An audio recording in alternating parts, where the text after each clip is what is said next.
What's going on, guys? Sean here, Heavy Metal Eagle Podcast, a very tired edition of Heavy Metal Eagle Podcast. Been a late night, been a long couple days. No big deal though, still out here trying to grind.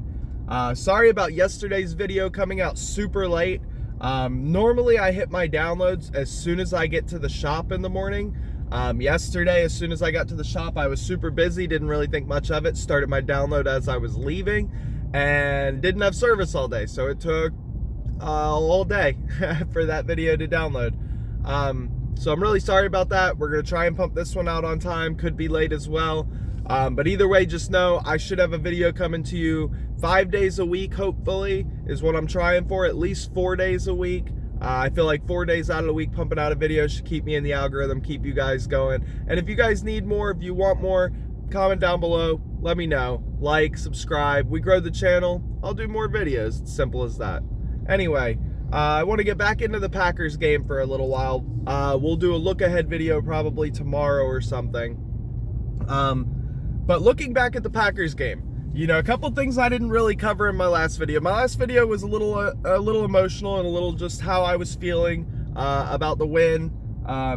Really a lot of blame game, which normally isn't my deal, but something just hit me the wrong way after this game. I couldn't really help myself on that one. But first things first, we got to talk about Jalen Hurts. Over 150 passing yards, 150 rushing yards, 2 passing touchdowns.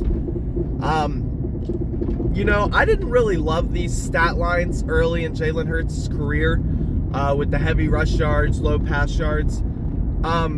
But he just keeps winning, you know, and because he just keeps winning with that strategy, you know, you just love it more and more and more. Sure, we'd all love to see Jalen airing it out, throwing the ball 35 times, but, excuse me, but that's just not who he is right now.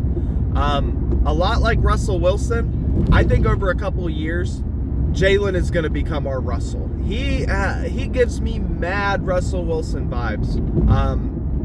You know, he just doesn't make mistakes. He does everything he needs to do, and he does it well. You know, he's really, really good right now. I think a lot of people are on the Mahomes train and the Josh Allen train because it's same reason Russ got overlooked early in his career. I think Jalen is you know, a different version of a Russell Wilson. I don't like the Lamar comparisons. I don't like the Vic comparisons. I don't like the Cunningham comparisons. I think he's very much a Russell Wilson comparison. They even throw the ball similar. Beyond that, Miles Sanders, I believe it was 139 yards rushing, 2 touchdowns, career high. It is really going to suck when we don't pay Miles Sanders and we let him go. Because Kenneth Gainwell is not Miles Sanders. You know, no back we have on the roster is close to Miles Sanders right now. I know we don't have the money to re-up everybody. You know, Jalen's contract and a lot of these other ones are going to soak up a lot. So we definitely don't have the money to re-up everyone. But Miles is, I mean, he's just so rarely injured.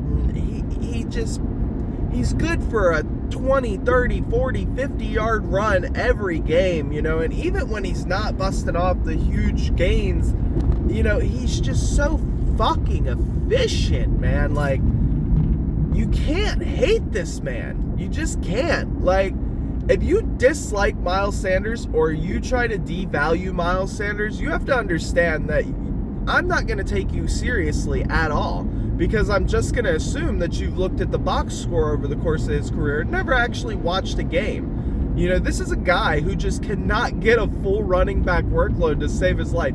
In an era where NFL teams run the doors off running backs, we got the one running back, or the one set of coaches, or 2 sets of coaches, because Doug Peterson did the same thing. We got the only coaching staff in history that doesn't want to run the ball 35, 40 times a game, you know, and we ran it 50 times, if I remember correctly, last week.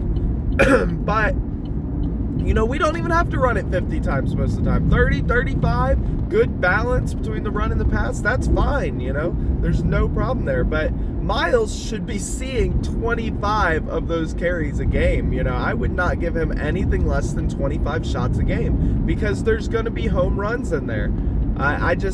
He is so undervalued, and man, whoever picks him up next year is going to be immediately better because of Booby.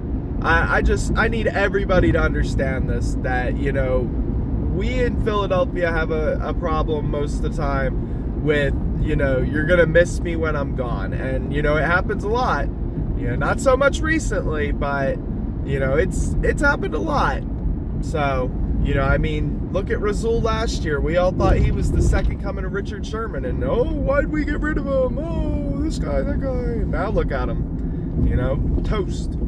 I want to talk about Reed Blankenship. Now, here's one that I am not even going to come out and say, I tried to tell you guys at the beginning of the year, because nobody fucking said it. You know what everybody said about Reed at the beginning of the year? This guy can lay down the wood. This guy can hit. He is a thumper, but he sucks in coverage. Guess what? He thumped like 3-4 people in this game. He thumped like 3-4 people. He was in coverage. He had a pick. He did get smoked by Watson once, or beat by Watson. I don't know about smoked, but he got out of position, getting trigger happy. He'll learn. He's young. Big surprise. Big surprise. I had said earlier in the year that my Super Bowl moves were to bring back Anthony Harris and to sign a punt returner after we had made our moves and stuff. I'm going to tell you right now, that's our safety. That's our guy. Yeah, coverage, he's going to get beat a little bit here and there. That's fine. Safeties do. But if he can come in and get picks, he's not going to pick up all of CJGJ's slack, but if he can pick up some of it, get some picks, make some big hits, knock some fumbles loose, because he hits hard, bro. He's going to force fumbles. I love it. A third safety role, I want to see him immediately. That's assuming CJGJ is not as hurt as we think he is and comes back relatively quickly. If we do lose him for an extended period, I would definitely split Kayvon and Reed, because I think Reed is the fire, and I think Kayvon is going to cover a little bit better because of his, he was a slot corner at Clemson. He played a little bit of safety, a little bit of nickel, a little bit of dime.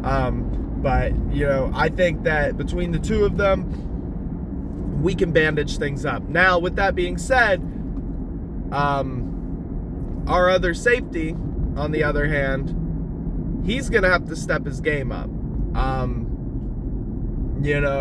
I don't think he's been bad this year, but I do agree with some people that, he could definitely have done more this year. So, I'd definitely just like to see a little bit more out of him with CJGJ going down. Defense in general, I think that everybody needs to kind of settle down. I also keep seeing reports that there is no chance that Nakobe Dean plays this year. I just want to be the first to say that's absolute dog shit. Yes, TJ is playing at a Pro Bowl, possibly all-pro level. Kaiser, however, is not.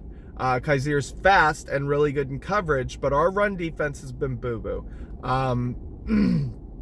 Nakobe can play the run and the pass. He showed it at Georgia.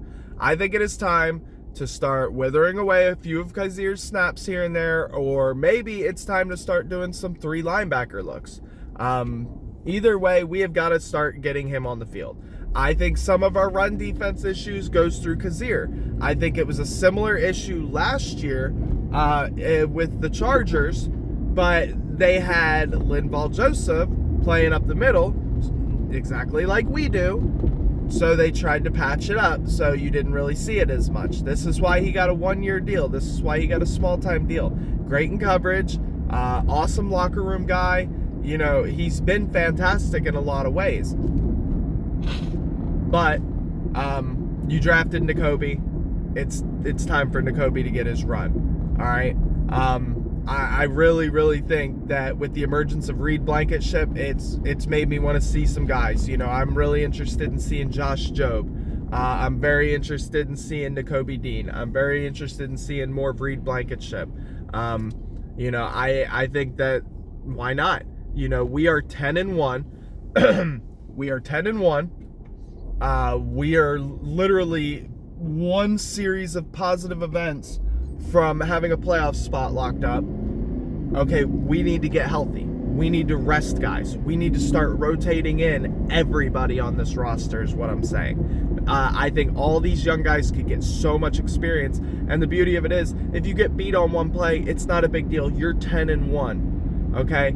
Your team is great. Your offense is on fire right now. After being quiet for a couple weeks, your offense is on absolute fire right now. And that's with a lack of targets to Devontae Smith and A.J. Brown getting force-fed even though he's still sick and has a busted vessel in his eye. If you haven't seen that, check that out. It's gross. So I just think it's time to put some young guys up. It can't hurt the team. Get them some experience, see what we have, start prepping for the playoffs, getting our guys healthy. I know Lane had a little bit of a right knee thing from the game, I believe it was, from when he got clipped. Luckily, because he wasn't on turf, he didn't blow out an ACL. We were on a grass field. His foot was able to give way. Heard about this on NFL radio. Shout out to NFL radio on Sirius yesterday from NFL Doc. Lane was very close to having a very serious injury. And we are very lucky right now, and I don't think anybody's talking about it. It's worth talking about. So that's pretty much it for me, guys. If you made it this far into the video, please give me a like. Please subscribe. Please comment down below. Tell me what you think about everything that I talked about. Tell me what I missed. Tell me what you want me to talk about. Guys, just comment an emoji. Just help me spread it around. Every time you comment, other people see my video. Every time you like, it spreads to people like you. I cannot express how much it means to me every day that you guys keep watching these videos and that they keep growing every day. I appreciate it so, so much. Thank you guys. Until next time, peace.